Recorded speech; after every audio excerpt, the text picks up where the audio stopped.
ಕಾಂಗ್ರೆಸ್ನ ಮುಖಂಡರು ಮತ್ತು ಭಾರತೀಯರ ಸೇವಾ ಸಮಿತಿಯ ರಾಜ್ಯಾಧ್ಯಕ್ಷರು. ಈ ದಿನ ಇವತ್ತು ಪತ್ರಿಕಾಗೋಷ್ಠಿ ಕರೆದಿರ್ತಕ್ಕಂಥ ವಿಶೇಷ ಏನು ಅಂತ ಹೇಳಿದ್ರೆ, ಇತ್ತೀಚಿನ ದಿನಗಳಲ್ಲಿ ಈ ರಾಜ್ಯದಲ್ಲಿ ಆಗ್ತಾ ಇರ್ತಕ್ಕಂಥ ಬೆಳವಣಿಗೆಗಳನ್ನ ತಾವೆಲ್ಲ ಗಮನಿಸ್ತಾ ಇರ್ಬೋದು. ಏನು ವಕ್ಫ್ ವಿರುದ್ಧವಾಗಿ ಎಲ್ಲ ಕಡೆ ಒಂದು ಹೋರಾಟಗಳನ್ನ ಅವರ ಒಂದು ರಾಜಕೀಯ ತೆವಳಿಗಾಗಿ ಮಾಡ್ತಾ ಇರ್ತಕ್ಕಂಥದ್ದು ತಾವೆಲ್ಲ ಗಮನಿಸ್ತಾ ಇದ್ದೀರಾ.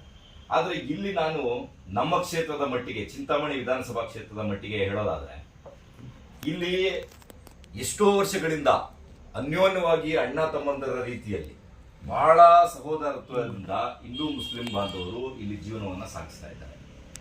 ಎಂತ ಕಡೆ ಕೋಮುಗಲಭೆಗಳಾಗಿದ್ರು ಸಹ ಚಿಂತಾಮಣಿಯಲ್ಲಿ ಕೋಮುಗಲಭೆ ಆಗಿರ್ತಕ್ಕಂಥದ್ದು, ಹಿಂದೂ ಮುಸ್ಲಿಂ ಗಲಾಟೆ ಆಗಿರ್ತಕ್ಕಂಥದ್ದು ಇತಿಹಾಸ ಇಲ್ಲ. ಯಾಕಂತ ಹೇಳಿದ್ರೆ ಇಲ್ಲಿ ದೊಡ್ಡ ಆಶೀರ್ವಾದ ಏನಿತ್ತು ಅಂತ ಹೇಳಿದ್ರೆ ಅಮ್ಮ ಜಾನ್ ಬಾವಾ ಜಾನ್ ದರ್ಗಾ, ಮುರ್ಮಲಾ ದರ್ಗಾ. ಇಡೀ ಭಾರತ ದೇಶದ ಎಲ್ಲ ರಾಜ್ಯದ ಮೂಲೆ ಮೂಲೆಗಳಿಂದ ದರ್ಗಾಗೆ ಬರ್ತಾರೆ. ಅದು ಬರೀ ಮುಸಲ್ಮಾನರಲ್ಲ, ಹಿಂದೂ ಭಕ್ತರು ಕೂಡ ಬರ್ತಾರೆ. ನಾವೆಲ್ಲ ಇವತ್ತು ಹೆಮ್ಮೆಯಿಂದ ಹೇಳ್ಕೊಂತ ಇದ್ದೇವೆ, ನಾವು ಹಿಂದೂ ಧರ್ಮದಲ್ಲಿ ಹುಟ್ಟಿದ್ದೇವೆ, ನಾವು ಹಿಂದೂಗಳಾಗಿ ಇದ್ದೇವೆ, ಇವತ್ತು ಹಿಂದೂಗಳಾಗಿ ಬದುಕ್ತಾ ಇದ್ದೇವೆ. ಆದ್ರೆ ನಮಗೆ ಅಮ್ಮಾಜಾನ್ ಬಾವಾಜಾನ್ ದರ್ಗಾ ಅಂತ ಹೇಳಿದ್ರೆ ವಿಶೇಷವಾದಂತ ಒಂದು ಭಕ್ತಿ ಇವತ್ತು ನಾವು ಇಟ್ಕೊಂಡಿದ್ದೇವೆ.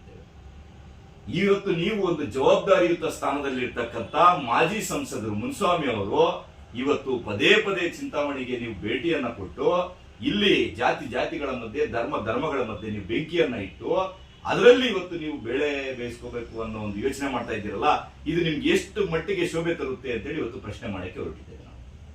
ಇವತ್ತು ನಾವು ಪ್ರಜ್ಞಾವಂತ ನಾಗರಿಕರು ಎಲ್ಲರೂ ಇವತ್ತು ಯೋಚನೆ ಮಾಡಬೇಕಾಗಿದೆ. ಇವತ್ತು ಏನಾಗ್ತಾ ಇದೆ ಇವತ್ತು ಚಿಂತಾಮಣಿ ತಾಲೂಕಿನಲ್ಲಿ, ಎಲ್ಲೋ ಗುಲ್ಬರ್ಗದಲ್ಲಿ ಕುತ್ಕೊಂಡು, ಎಲ್ಲೋ ಬೆಳಗಾಮಲ್ಲಿ ಕುತ್ಕೊಂಡು ಇವತ್ತು ಇಲ್ಲಿ ಮಾಧ್ಯಮಗಳಲ್ಲಿ ಬಿತ್ತರವಾಗಿರ್ತಕ್ಕಂಥ ಸುದ್ದಿಗಳನ್ನ ನೋಡಿದ್ರೆ ಏನ್ ಅನ್ಕೋಬೇಕು ಅಲ್ಲಿರ್ತಕ್ಕಂಥ ಹಿಂದೂಗಳು?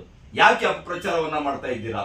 ಯಾಕೆ ಇವತ್ತು ನಿಮ್ಮ ಗೆಲುವಿಗೆ ನೀವು ಇವತ್ತೇನು ರಾಜಕಾರಣದಲ್ಲಿ ಇವತ್ತು ಬೆಳಿಬೇಕಾಗಿದೆ, ಇವತ್ತೇನು ಸಂಸದರ ಆಗಿದ್ರಿ ನೀವು ಹಿಂದೆ ಅಂತ ಹೇಳಿದ್ರೆ ಅದಕ್ಕೆ ಕೊಡುಗೆ ಯಾರು?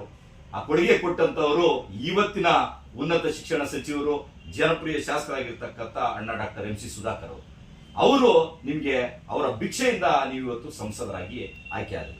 ಆದ್ರೆ ತದನಂತರ ನಿಮ್ಮ ನಡವಳಿಕೆಗಳೇನಾಯ್ತು? ಕೋಲಾರ್ನಲ್ಲಿ ಬೆಂಕಿ ಇಟ್ರಿ, ಮಾತೆತ್ತಿದ್ರೆ ನೀವು ಕ್ಲಾಕ್ ಟವರ್ ಕಡೆ ಹೋಗ್ತೀರಾ.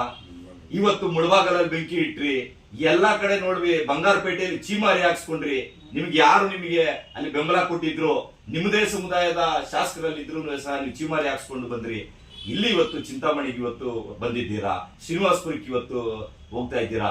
ಶ್ರೀನಿವಾಸಪುರದ ಮಾಜಿ ಶಾಸಕರ ಬಗ್ಗೆ ನೀವು ಮಾತಾಡ್ತಾ ಇದ್ದೀರಾ, ಚಿಂತಾಮಣಿಯ ಶಾಸಕರ ಬಗ್ಗೆ ನೀವು ಮಾತಾಡ್ಲಿಕ್ಕೆ ಬರ್ತಾ ಇದ್ದೀರಾ. ನಿಮ್ಗೆ ಯಾವ ನೈತಿಕತೆ ಇದೆ ಅಂತ ಹೇಳಿ ನಾವು ಈ ಪತ್ರಿಕಾಗೋಷ್ಠಿಯ ಮುಖಾಂತರ ನಾವು ಪ್ರಶ್ನೆಯನ್ನ ಮಾಡ್ತಾ ಇದ್ದೀವಿ. ನೀವು